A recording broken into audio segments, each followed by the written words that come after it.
갈라디아 3장 28절 읽겠습니다.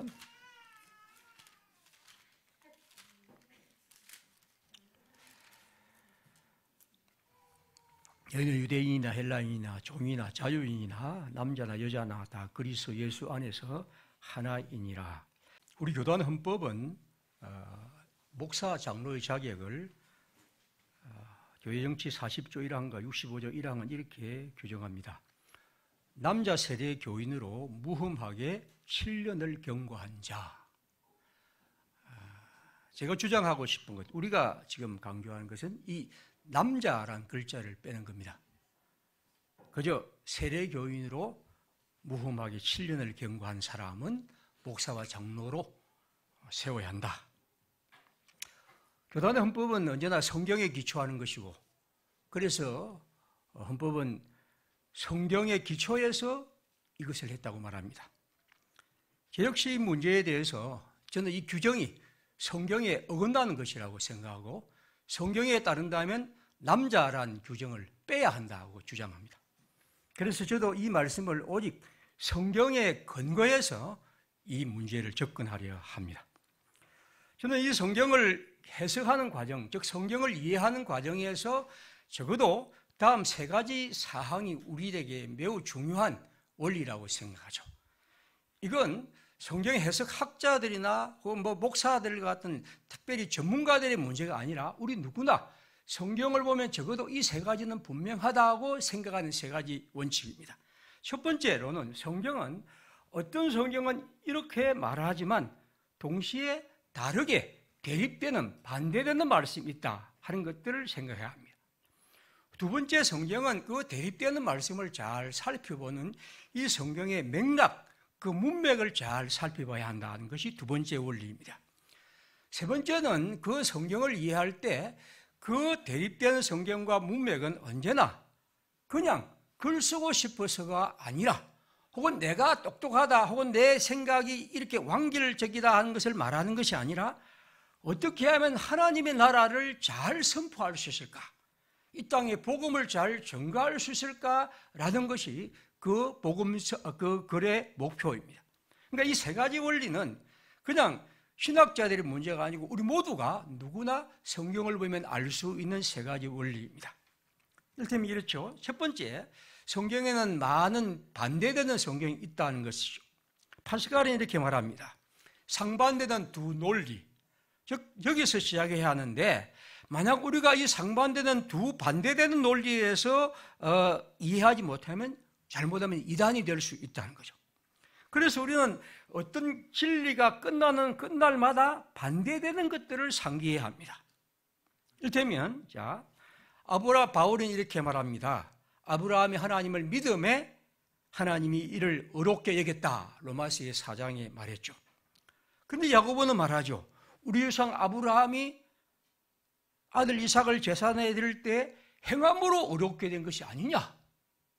바울은 믿음이라고 말하고 우리의 의롭게 된 것을 야고보는 행함이라고 말합니다.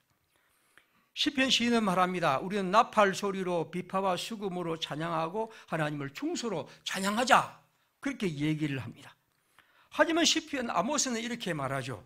네 노래 소리를 집어치워라. 네 비파 소리를 하나님이 듣지 않겠다. 찬양대에 대해서 그렇게 말씀합니다. 시인은 이렇게 말합니다. 하나님은 내 편이다, 너의 편이다, 나의 편이다 라고 그렇게 고백하자고 말하지만, 예언자는 이렇게 말하죠. 하나님은 너의 원수다, 그렇게 말하죠.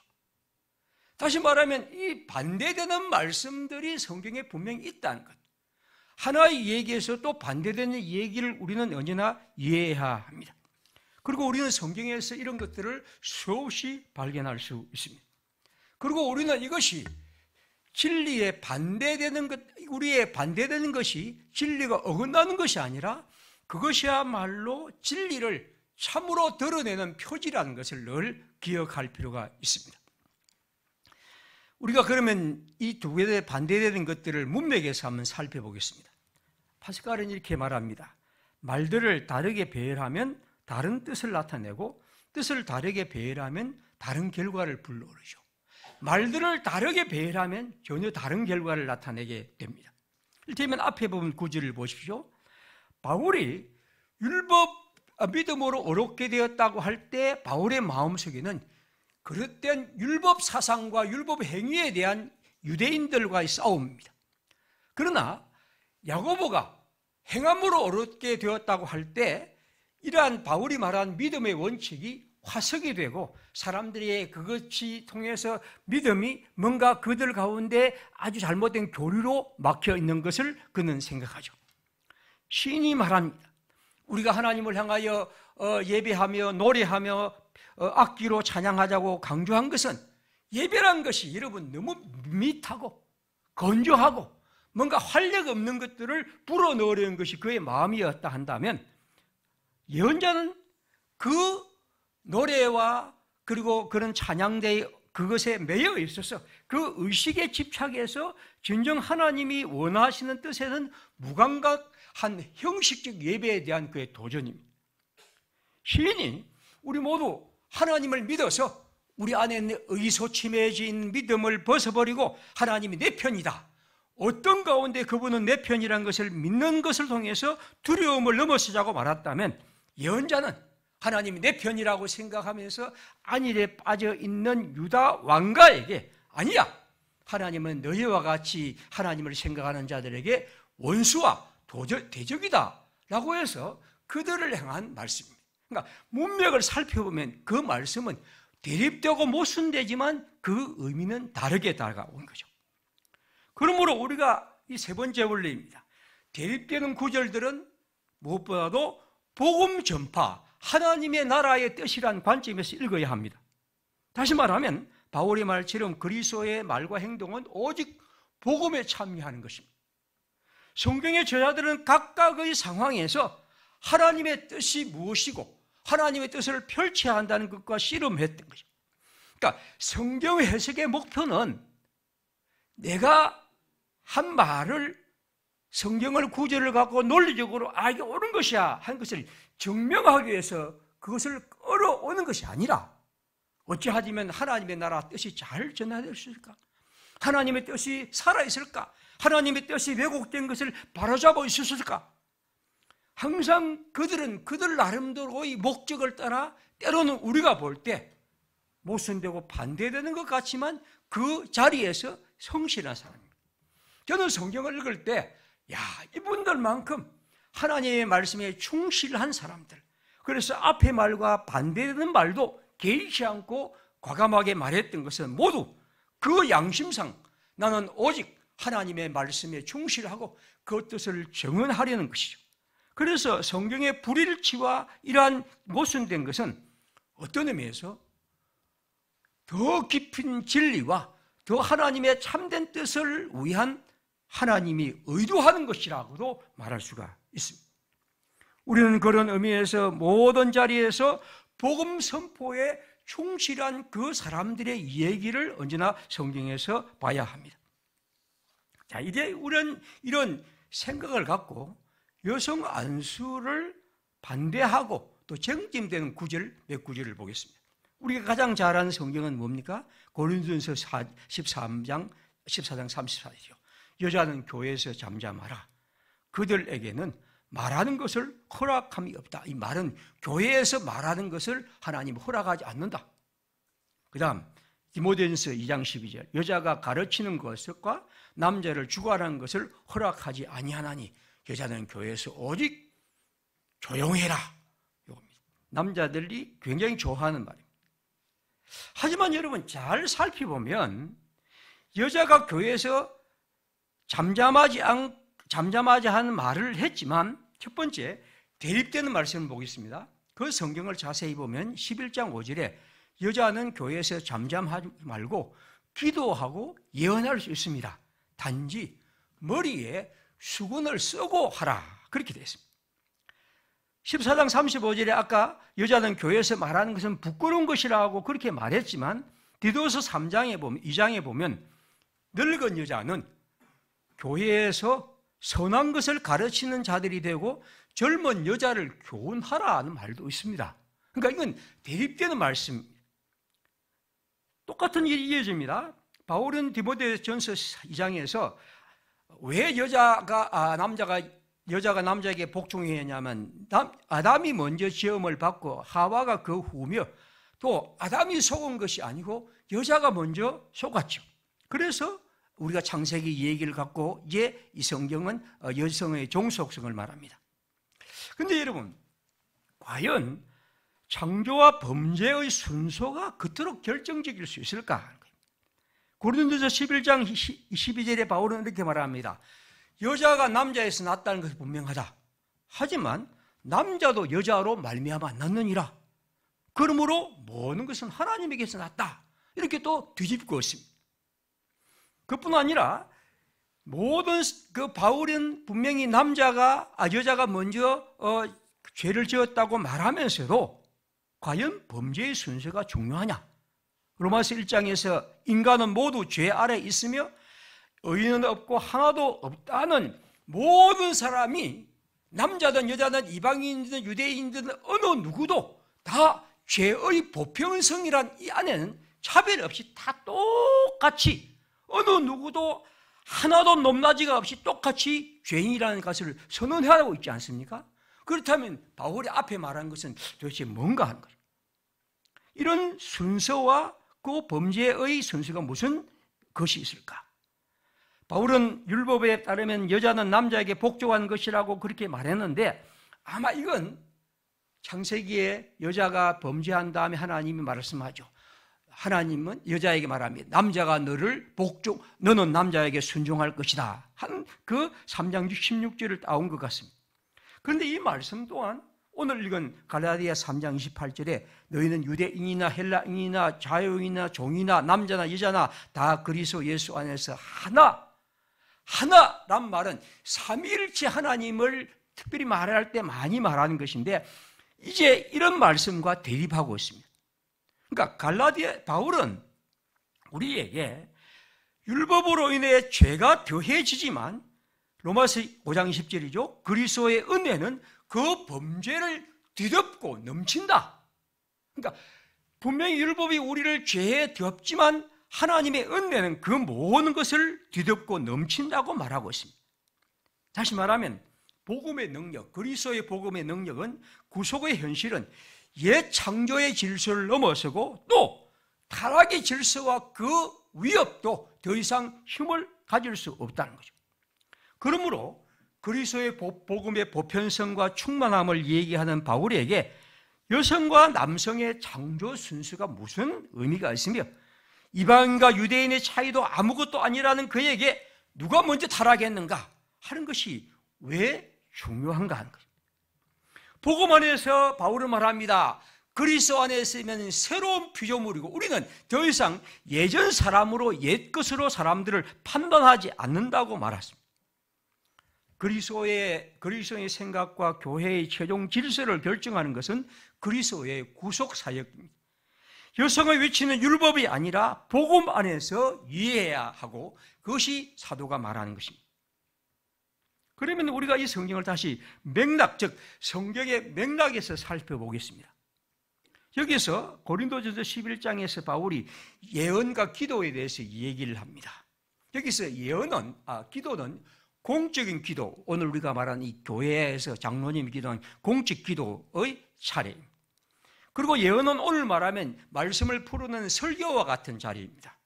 자, 이제 성령의 역사로 이런 은사가 교회 성도들에게 임했는데 일부 여성들이 예언과 기도를 하면서 수건을 쓰지 않고 예언과 기도를 했던 겁니다. 당시 결혼한 이 고린도 지역에서 여성들에게는 머리에 정결과 순결에 상기는 수건을 써야 했습니다. 특별히 여자는 배우자의 영예가 되었는데 여자가 머리에 쓴 수건을 벗는 것은 남편을 부끄럽게 하고 남편의 공적 이미지에 부정적 영향을 끼쳤습니다. 자, 지금 이런 여자들이 교회에 등장합니다. 그리고 교회 안에 문제가 생겼고 사회로부터 나쁜 평을 듣게 됩니다. 바울은 이 일에 반대해서 여자는 관습을 따라 기도와 예언할 때 반드시 머리에 수건을 쓰라고 말합니다. 11장 13절에 이렇게 말하죠. 너희는 스스로 판단하라. 여자가 머리를 가리지 않고 하나님께 기뻐하는 것이 기도하는 것이 마땅하냐? 우리는 이런 얘기를 보면 마땅하지 뭐. 우리는 아무도 기도할 때 머리에 수건 드지 않는데. 근데 그 당시는 그런 것을 할 수 없다고 그는 그렇게 말합니다. 고린도전서 14장의 문맥을 보십시오. 그리스도인은 성령을 힘입어 방언과 예언을 했는데 지금 이 방언과 예언으로 교회 안에 혼란스러웠습니다. 하나님은 무질서의 하나님이 아니고 화평의 하나님인데 바울은 말합니다. 여러분이 방언할 때 통역자가 있을 때만 하십시오. 여러분이 예언할 때, 말씀을 전할 때 질서 있게 하십시오. 내가 예언받았다고 막 나서지 말고 교회 예배를 어지럽게 말고 그렇게 얘기를 합니다. 근데 지금 일부 여성들이 예언과 또 방언에 있어서 교회 안에 남자들과 아마 토론했던 것을 봅니다. 특별히 공공장소에서 그 당시 여성이 남성과 토론하는 것은 여러 가지 오해의 소지가 있었고 제가 본 책에 보면 때로는 성적 유혹으로 여기기도 했습니다. 그래서 바울은 결혼한 여성인 공적 모임인 교회에서 남성들과 다른 남성들과 토론하는 것을 금하면서 이렇게 말하죠. 만일 무엇을 배우려거든 자기 집에서 자기 남편에게 물어보시지 왜 여자가 교회에서 말하는가? 그건 부끄러운 것이오 라고 그렇게 말합니다.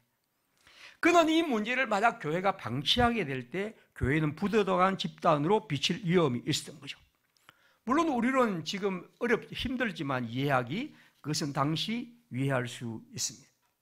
그러므로 여자는 교회에서 잠잠하라는 이 구절은 여자들은 교회에서 아무 말도 하지 말고 성령을 받아 침묵하라는 것이 아니라 하나님이 성령이 이랬는데 여러분 어찌 침묵할 수 있겠습니까?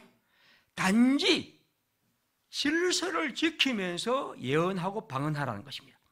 14장 33절 이랬습니다. 모든 성도가 교회의 질서를 지켜야 하듯이 여자는 교회에서 잠잠해야 한다. 여러분이 성경을 보시면 동그라미가 33장 가운데 똑 들어있습니다. 저는 이 동그라미를 빼야 한다고 봅니다.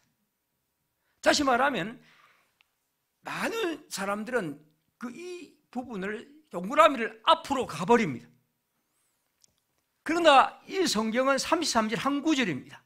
남자도 여자도 방언과 예언을 할 때 시끄럽게 하지 말고 교회에서 질서를 지키고 차례대로 하십시오.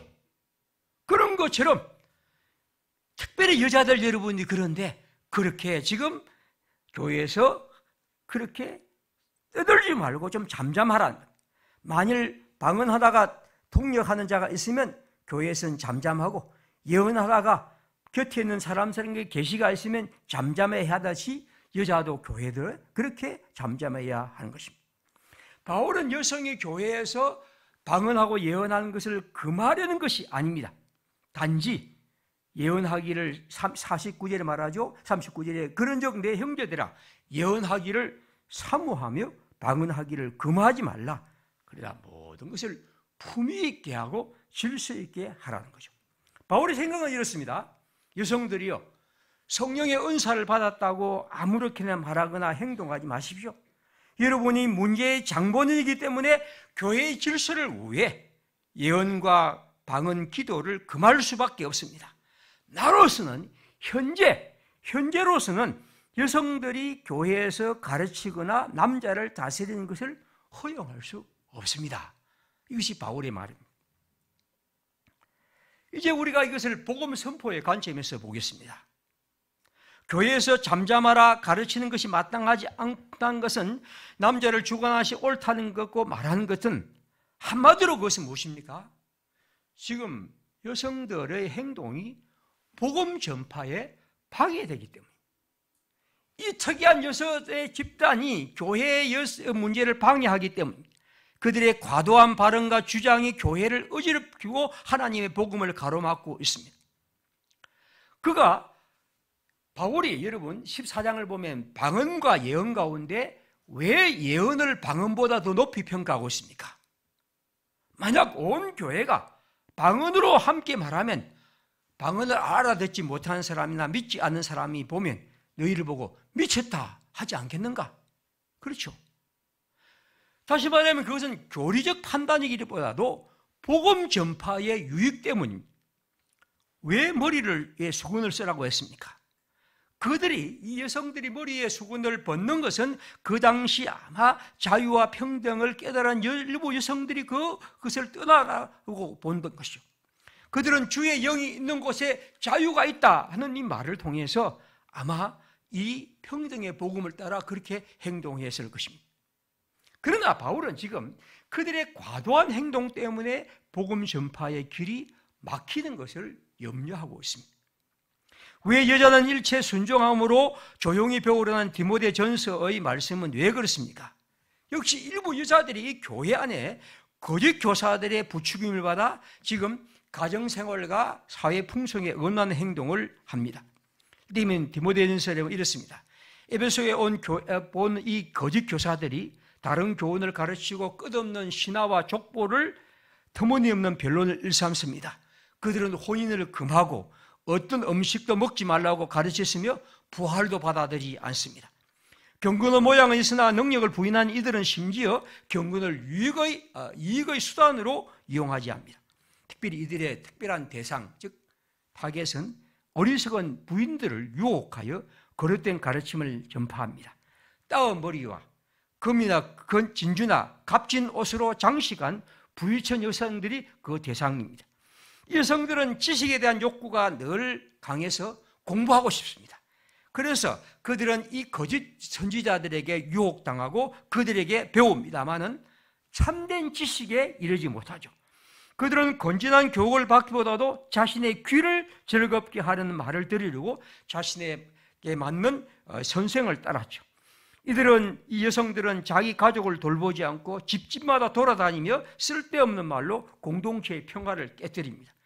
지금 이 여성들이 공동체 안에서 지도력을 발휘하여 남자들을 가르치고 다스리려 했던 것입니다. 이게 디모데전서에 나와 있는 이 얘기를 제가 지금 소요한 겁니다.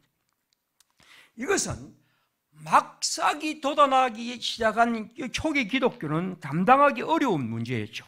바울은 교회를 지켜야 하고 이 작은 공동체가 이 시대와 마찰을 일으키지 않으려는 것입니다. 그래서 그는 그 상황을 따라서 복음 전파의 길이 막히지 않는 그런 열정으로 이 두 교회에 특별히 이 얘기를 하고 있습니다. 다시 말씀드리지만 어떤 얘기죠? 설교뿐 아니라 모든 우리의 삶은 복음 전파와 교회 유익입니다. 바울은 오직 그것을 위해서 자신의 삶을 드렸습니다. 그래서 그는 이렇게 말하죠. 내가 하나님의 안에 믿음을 가진 사람으로서 담대한 믿음에서 그 어떤 것도 음식도 먹을 수 있다. 유대인의 금기사항과 관계없이 어떤 것도 먹을 수 있다.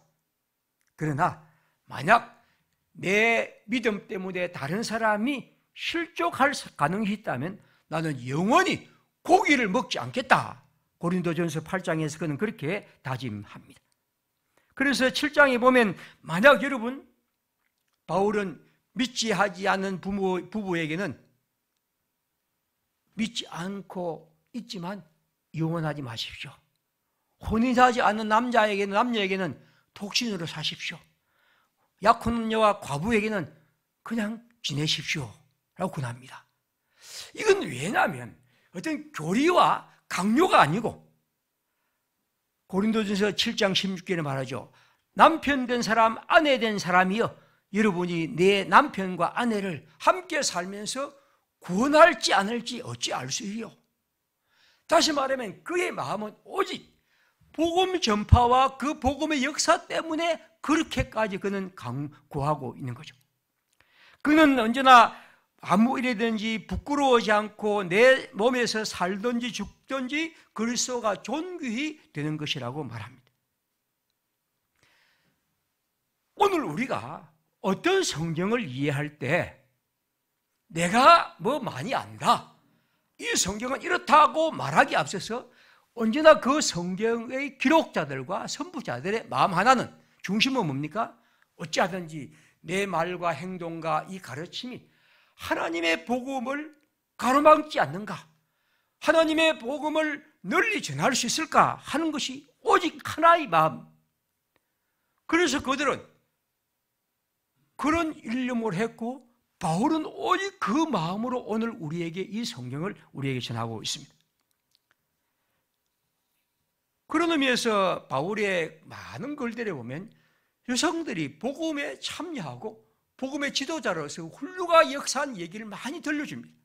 로마서 16장에 있는 그 긴 인사문을 보십시오. 거기에 보면 자기의 이 위대한 서신 로마서를 로마 교회에 전할 파송자로서 베베란 여자를 추진합니다. 베베는 단지 편집 우편 배달부가 아니고 이 편지를 이 훌륭한 저서 성경에서 가장 유명한 이 로마서를 전하면서 로마 교회 사람들에게 알려줍니다. 그리고 그것을 설명할 능력이 있는 사람. 저는 그 성경을 읽으면서 이런 위대한 사역을 어떻게 여자인 베베에게 했을까? 바로 그것은 그만큼 그가 신학적으로 훌륭한 교회의 지도자라는 겁니다. 우리는 그 성경에 보면 버리스게와 아굴라와 같은 이런 사람들을 이야기하면서 남편 아굴라 대신에 버리스게를 그렇게 높이는 것은 바로 이 사람이 자기를 위하여 바울을 위하여 목숨을 내어놓고 있을 정도로 훌륭한 복음 전파자. 마리아, 유니아 그런 사람은 사도들 가운데서 뛰어난 사람이라고 칭송하는 사도 바울의 글들을 보면 초기 기독교에 훌륭한 여성 지도자들이 있었다는 거예요. 우리는 그런 전통들을 그냥 무시하고 있지만 바울은 우리에게 그런 것을 가르칩니다. 그리고 당시 많은 교회들은 다 가정교회들입니다. 그리고 가정교회의 대부분은 여성들이 자신들의 집을 내어줍니다. 저는 그것을 읽을 때마다 어떻게 그렇게 할 수 있었을까? 그것은 그만큼 복음을 열심히 받아들이고 자신의 전체로 받아들이기 때문에 어떻게 보면 남편을 설득하든지 해서 자신들의 집을 교회로 내어놓는 그런 훌륭한 사람들이 있습니다. 하나님의 성령은 여성들을 차별 없이 복음에 참여하게 합니다. 사도행전 2장 17절 그때 내 영을 내 남종과 여종들에게 부어주리라. 하나님의 영은 남자와 여자와 분갈 없이 하나님의 영은 그렇게 임합니다.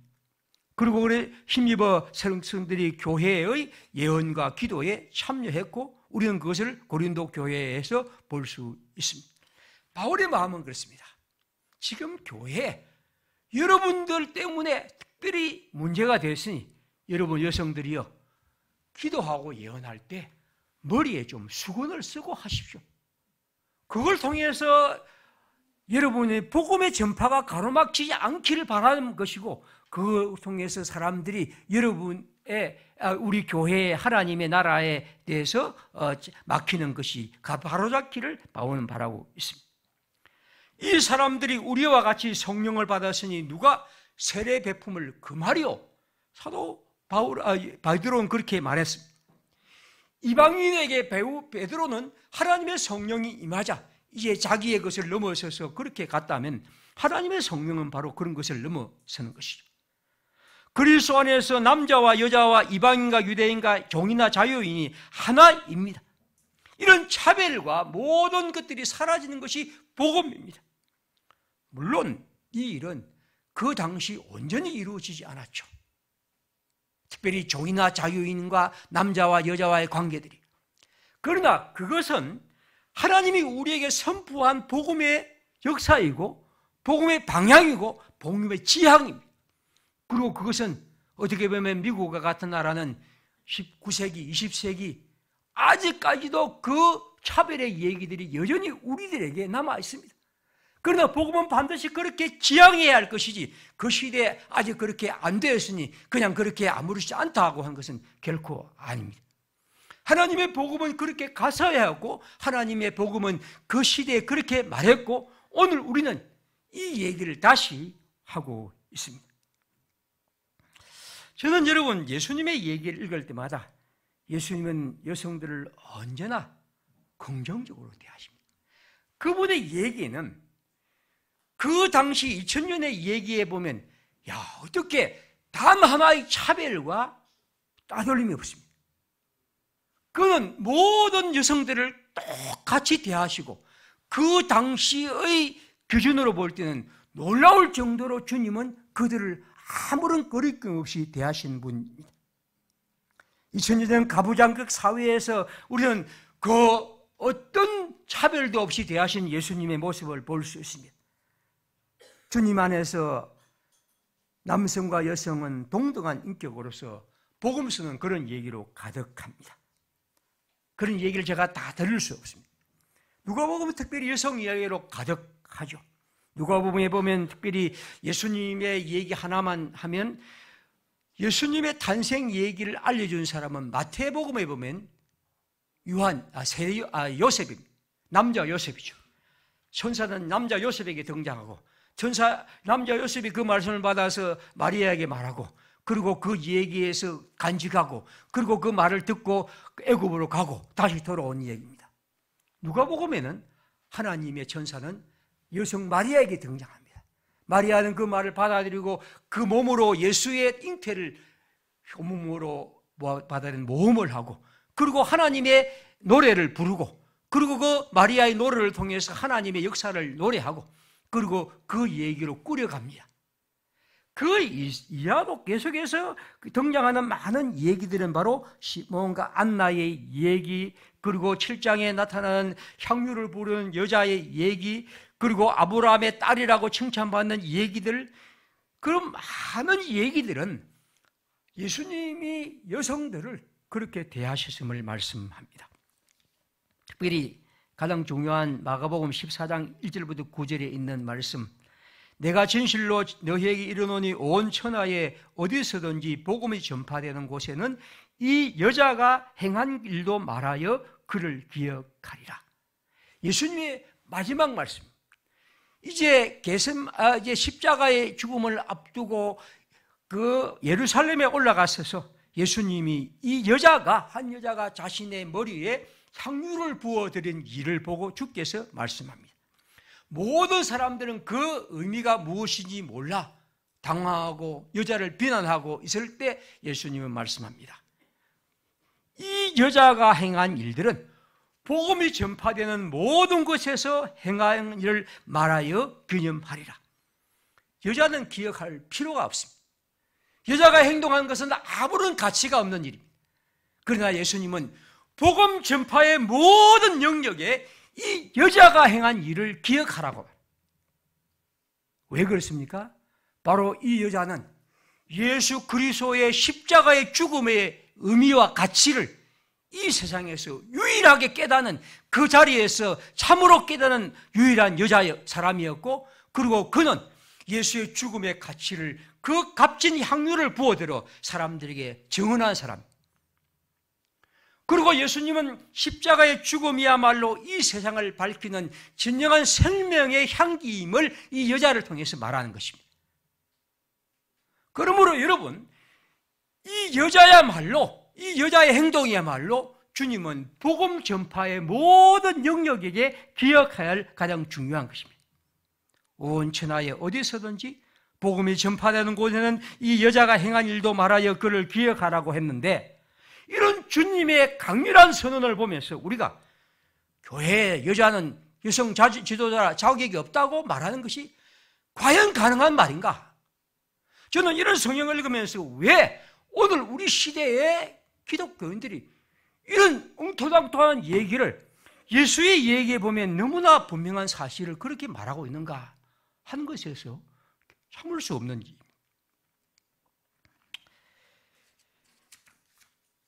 여성 안수를 반대한 사람들의 주장은 이렇습니다. 여성 안수는 성경에 없다.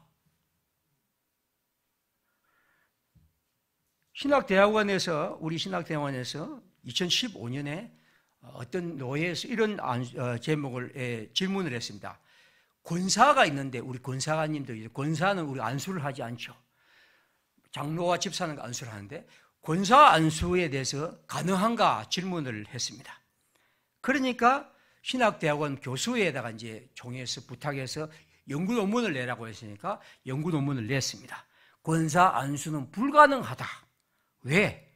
여성인 권사에게 안수가 불가능한 것은 그 직분이 성경에 없기 때문이다. 대신 목사와 집사, 장로는 성경에 나와 있다. 권사는 성경에 없다. 보고서는 그렇게 계속 얘기를 합니다. 여성 안수를 거부하는 사람들의 주장도 똑같습니다. 여성 안수는 성경에 없다. 자, 제가 지금 성경에 있다는 것을 지금까지 말씀을 드렸고, 제가 이런 질문을 합니다. 그러면 성경이 그토록 충실하라면, 여러분, 헌법은 권사 직분을 폐지해야 합니다. 왜냐하면 그건 권사는 성경에 없습니다. 권사 아무리 찾아도 성경에 없습니다. 그래서 우리 교단이 진정 성경에 충실하려면 오늘부터 성경 헌법 개정에서 바로 없애야 합니다. 왜냐하면 성경에 없는 것인데 왜 하죠? 권사 직분은 없다고 그렇게 오직 성경 그렇게 말했다면 왜 그렇게 하는 거죠? 자, 보고서를 좀 읽어보겠습니다. 다른 교단이 권사 제도를 1971년에 도입했습니다. 그러니까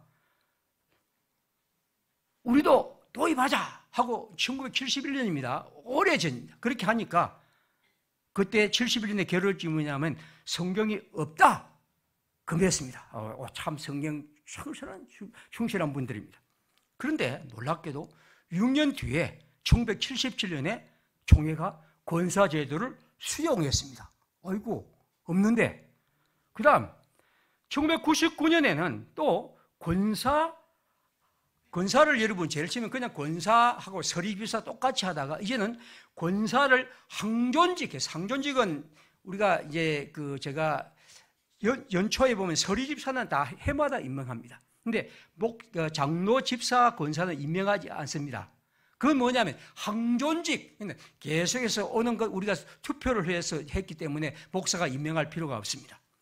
그래서 이제 권사를 그냥 그렇게 하지 말고 항존직으로 하자. 그렇게 이제 개정을 이제 하니까 1999년에 안 돼. 항존직 안 된다. 그렇게 하다가 2021년에 권사 항존직에 준하는 직원으로 개정했습니다. 여기 헌법에 지금 있습니다. 현재 헌법이 그렇습니다. 자, 그러면 여러분, 이거 전부 다 성경에 없는 것을 해고하고 이렇게 합니다. 왜냐하면 계속해서 왔기 때문에 이렇게 하다. 그런데 지금 이제 권사를 안수하자는 것도 지금 거부하고 있습니다. 아마 제가 볼 때는 한 몇 년 지나면 안수로 할 것 같습니다. 여러분, 우리가 교회가 과연 성경 문자에 충실하다고 할 때, 그래서 여성 직분을 거부한다고 할 때 과연 그게 충실한가 한 거죠. 저는 만약 충실한다 하면 교회는 여성에게 예언하고 이런 직분을 주면서 머리에 수건 쓰고 하라 하면 성경 충실한 겁니다. 왜냐하면 이건 분명히 나와 있으니까. 그런데 아무도 그렇게 하지 않습니다. 가톨릭 교회 가면 이제 그렇게 합니다만 우리는 그렇게 하지 않습니다. 다시 말하면 성령의 역사를 얘기하는 교회들이 왜 그렇게 어떤 것은 하고 어떤 것은 하지 않는 것을 제 마음대로 하느냐는 거예요. 진정 신약교회를 진정으로 따르고 싶다면 신약교회는 목사, 장로, 집사만 있다고 그렇게 말한다면, 그래서 권사가 없어서 안 되고 한다면 권사는 안 해야 하는데 권사는 하고, 권사의 여성을 안수가 없다고 성경이 말하니까 안 한다고 한다면 과연 그런가? 그리스도께서 제정하신 것이 아니라고 말한다면 예수님이 제정한 직분은 하나도 없습니다. 예수님은 목사, 장로, 집사 아무것도 하는 건 없는데 그건 초대교회 바울의 후대 서신에서 그렇게 나올 뿐입니다. 그러면 여러분, 성경에 여성 안수 기록이 있다면 남성 안수는 얼마나 있는가? 제가 성경을 가만히 보니까 남성 안수 기록도 거의 없습니다. 일곱 집사 안수 6장 6절 사도행전, 그리고 장로회 안수란 말이 디모데전서에 있습니다. 그 외에는 직분을 세울 때 남자든 여자든 안수했다는 기록이 없습니다. 그런데 그 몇 구절을 가지고 계속해서 그렇게 말하고 있다는 거죠. 더 나아가 오늘 우리가 지금 노회, 총회, 공동회, 당회 다 그렇게 하는데 과연 이런 것이 초기 기독교 시대에 있었습니까? 신학대학원 제도 같은 것이 과연 존재하긴 했을까요? 공동의 투표라는 것이 과연 우리가 그때 있었을까요? 그런데 우리는 그거 다 합니다. 왜냐하면 신약 시대에 없었지만 합니다. 그런데 오직 성경, 신약 시대에 여성 안수가 없으니 남성 안수 조금 있는 것 같으니 그렇게 한다고 할 때, 그러면 그런 제도를 끝없이 고집해야 한다는 것이 과연 진정으로 성경에 충실한 것인가 하는 거죠.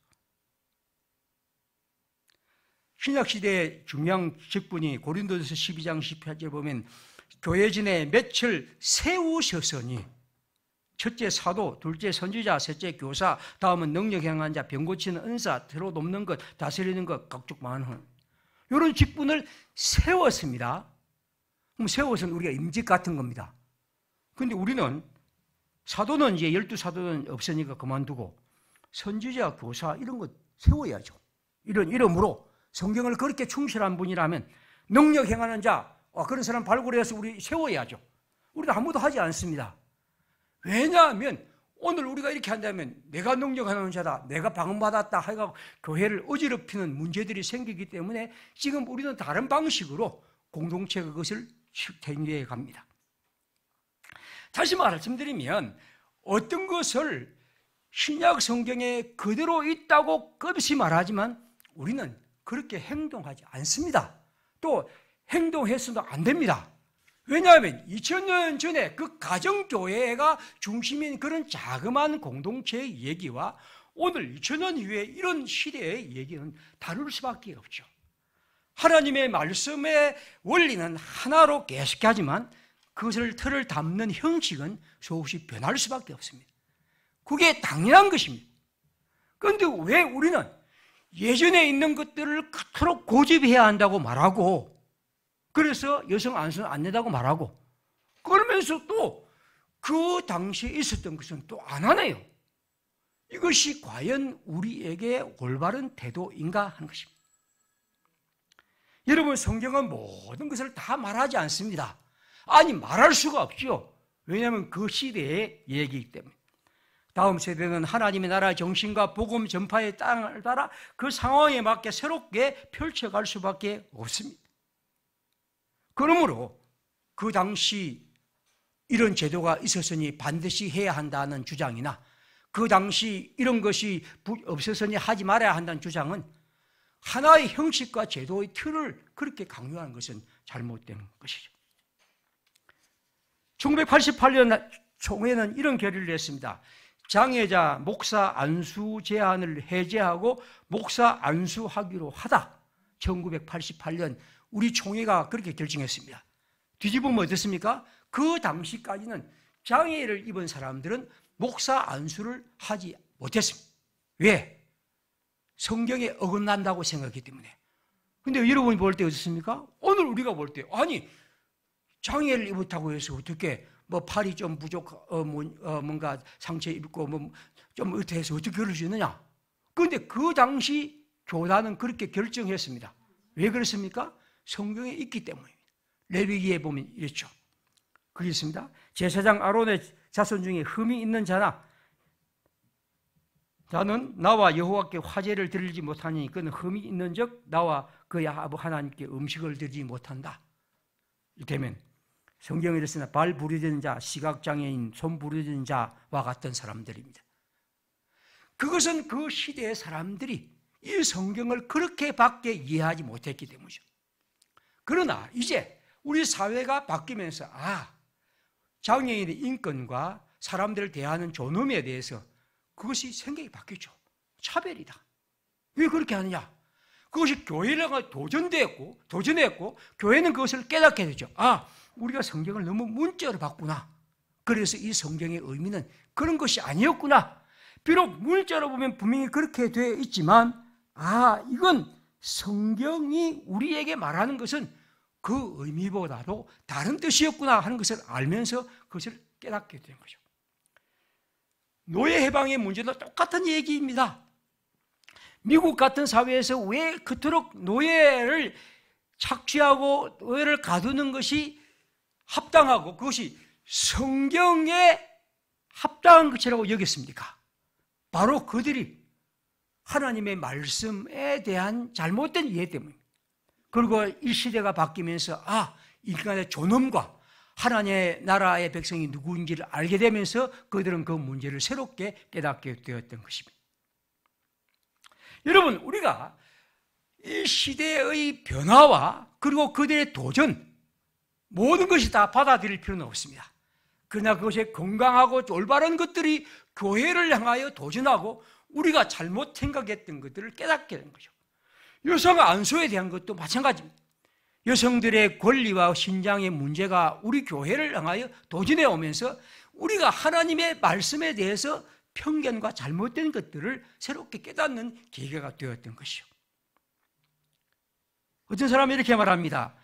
이건 창조 질서와 여자들이 먼저 타락하기 때문이라 하는 바울의 글을 갖고 그렇게 주장합니다. 먼저 났다. 먼저 죄지었다. 그러나 여러분, 먼저 났다는 것이 왜 다른 사람을 지배해야 할 것이며 먼저 타락했다는 것이 왜 지배받아야 할 일입니까? 남자와 여자가 하나님 안에서 하나라고 말했고, 그리고 사도 바울의 말처럼 모든 사람이 다 죄를 지었다고 말했다고 합니다. 그리고 하나님께서 아담과 하와를 사람을 창조하실 때 남자와 여자를 1장 26절에 남자와 여자를 창조하셨다고 말했고, 2장에 가면 하나님이 아담을 눕혀놓고 거기서 여자를 만들어서 하지만 그 아담을 자세히 보시면 그건 남자라고 해도 아담, 인간입니다. 인간은 혼자 있는 것이 좋지 못합니다. 여러분, 성경의 창세기에 보면 하나님은 창조하신 다음에 다 만드시니 좋았다 말씀합니다. 그런데 하나님 말씀합니다.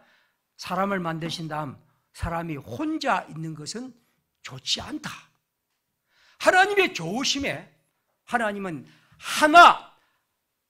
사람이 하나로 있는 것은 좋지 않은 겁니다. 그래서 그에게 하나님은 돕는 배필, 이 번역은 좀 문제인데 어쨌든 배필, 다시 말하면 그의 하나의 파트너로 그와 함께할 한 존재가 되므로 비로소 그들은 진정한 인간이 된 거죠. 저는 그 성경을 그렇게 보고 싶습니다. 다시 말하면 하나님의 창조의 질서도 그렇습니다. 나아가 남편이 여자를 다스리라는 이 지배와 종속처럼 보이는 이 타락의 문제도 마찬가지입니다. 이건 남성의 지배권이 보편적이라는 주장은 문제입니다. 그러면 여러분, 만약 그렇다면 이 나라의 대통령이 여자가 되는 건 안 됩니다.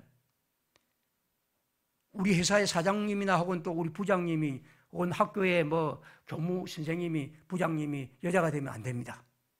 교장 선생님이. 왜냐하면 여자는 남자를 다스려서 안 되니까. 그런데 우리 모두 다 인정하죠. 만약 그걸 반대하면 밖으로 나가야 살아야 할 사람이. 왜 그것을 인정하느냐고 물어봅니다. 아니, 당신들은 이렇게 성경을 그렇게 말하면 여자가 질서에 따라 그렇고 그 다음에 타락을 해서 그렇다면 왜 그것을 인정하느냐고 말하면 그건 교회와 가정에서만 그렇다. 이상한 논리를 댑니다. 그래요. 가정과 교회에서 그렇게 된다 하는데, 근데 이렇게 주장하는 분들이 남아있는 사람이 바로 칼뱅주의, 즉 하나님의 주권을 그토록 강조하는 사람들의 얘기입니다. 여러분, 하나님의 주권은 온 영역이 하나님의 주권입니다. 하나님의 통치의 영역은 온 세상입니다. 그런데 이 칼뱅주의자들이 그 부분만 똑똑 뗍니다. 다른 영역은 그냥 여자가 남자를 지배해야 된다고 그렇게 얘기를 하는 거죠. 이런 문제들은 우리가 하나님의 말씀이 우리에게 주는 의미를 좀 솔직하게 발견하고 찾아가야 합니다. 파스칼이 이렇게 말합니다. 사람은 누구나 어떤 진리를 따르고 있으며 그럴수록 더 위험스럽게 잘못을 저지른다. 그들의 잘못은 어떤 허위를 따른 데 있는 것이 아니라 또 다른 진리를 따르지 않는 데 있다. 또 다른 진리, 그 또 다른 진리를 통해서 우리의 진리가 진정한 의미와 풍성한 의미를 가집니다. 다시 말하면 우리는 다른 사람에 대해서 자기의 생각을 밝힐 뿐 아니라 열린 자세를 가져야 하고, 그리고 우리는 그걸 통해서 우리 자신의 진리를 더 풍성하게 해야 합니다. 여성 안수를 금하는 사람들은 성경에 근거한다고 주장하지만 그들은 그들이 갖고 있는 백구절에 과도한 의미를 부여하고 있습니다. 성경에 기록된 상황을 외면하거나 복음 전파의 방향에 대해서 진지하게 성찰하지 않거나 반대되는 구절에 대해서 눈 감고 있기 때문입니다. 성경 텍스트를 정확하게 이해하려 하면, 그리고 그 속에서 바른 뜻을 찾으려 하면 우리는 능히 누구나 성경의 의미 속에서 여성 안수를 충분히 받아들일 수 있고 또 찬성할 수 있습니다.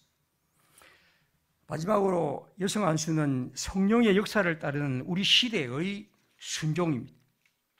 성경 텍스트는 끝없이 우리에게 여자와 남자는 하나라고 말씀을 하면서 하나님의 교회 여성의 지도자에 대해서 그것을 능히 충분히 할 수 있다고 말씀합니다. 그런데도 우리가 그것을 거부하는 것이 과연 올바른 태도일까? 왜 우리는 그렇게 할까 하는 겁니다. 저는 분명히 말씀드립니다. 만약 우리 교회가 이런 문제를 끝없이 고집한다면 지금 여기 자라난 아이들 10살, 20살, 30살 되는 청년 혹은 40살 되는 사람들은 첫째 우리 교단을 떠날 것이고, 그리고 어떻게 보면 교회에 대한 그 회의감을 가질 겁니다. 왜냐하면 하나님의 교회가 사람을 이렇게 차별한다고 할 때 이게 과연 내가 왜 그 교회를 다녀야 하는가 하는 생각을 갖게 됩니다. 이건 교회가 맞닥뜨린 복음 장애를 제거하는 중요한 발판입니다. 어떤 이들은 이것이 복음의 시대를 따라서 안 된다고 말하지만 이건 오히려 여성 안수는 복음이 이 시대를 향한 우리의 올바르고 당연한 길입니다. 이를 통해 우리는 우리 앞에 있는 어떤 장벽을 걷어내고 하나님의 교회가 이 시대를 맞이할 작은 물꼬를 트는 것입니다. 그러므로 여성 안수 제도는 우리 교회가 반드시 제정해야 할 제도입니다. 여성들이 교회에 대한 책임감 있는 주체로 활동하고 참여하여 교회가 활력을 얻고 복음 전파의 문을 열어가야 합니다. 모든 남자와 여자에게 임하는 성령이 고린도 교회에 임했듯이 오늘도 성령은 여러분 남녀 차별 없이 임하여 그들로 하나님의 교회에 일하게 합니다. 그렇다면 하나님의 은혜와 성령을 입은 모든 그리스도인들에게 교회의 지도력을 허용한 것은 복음의 원리입니다. 그들은 성령의 사람으로 하나님의 사람으로 교회의 지도자의 능력을 친히 감당할 수 있습니다. 우리 함께 기도하겠습니다. 우리 모두 이 시간 함께 기도하면서 우리 교회가 이번에 애쓰는 이 일은 아무것도 아닌 것 같지만 우리 교단에서는 여러분 처음 있는 일입니다. 이런 공적인 논의 자리가 노예란 단위를 통해서 처음 있는 자리입니다. 그러면 매우 의의 있는 것입니다. 사람이 많이 오고 적고를 떠나서 우리가 이런 자리에서 우리가 우리의 이 얘기를 공적으로 하고 또 이걸 알리고 하는 것은 우리 작은 교회지만 이 시대 우리 교단에서 우리가 해야 할 그런 중요한 일임을 압니다. 우리 함께 이 시간 기도하면서 하나님께서 이 일에 은혜 주시기를, 우리의 힘은 약하지만 하나님의 성령과 또 우리가 성령의 부름을 따라 이 일을 참여한다면 주께서 우리 가운데 함께 해 주시기를 우리 간절한 마음으로 기도해서, 주님 주께서 힘을 주시고 또 주께서 성령으로 역사하셔서 일이 끝내 열매 맺는 그런 날을 속히 주옵소서. 우리 함께 시간 기도하겠습니다.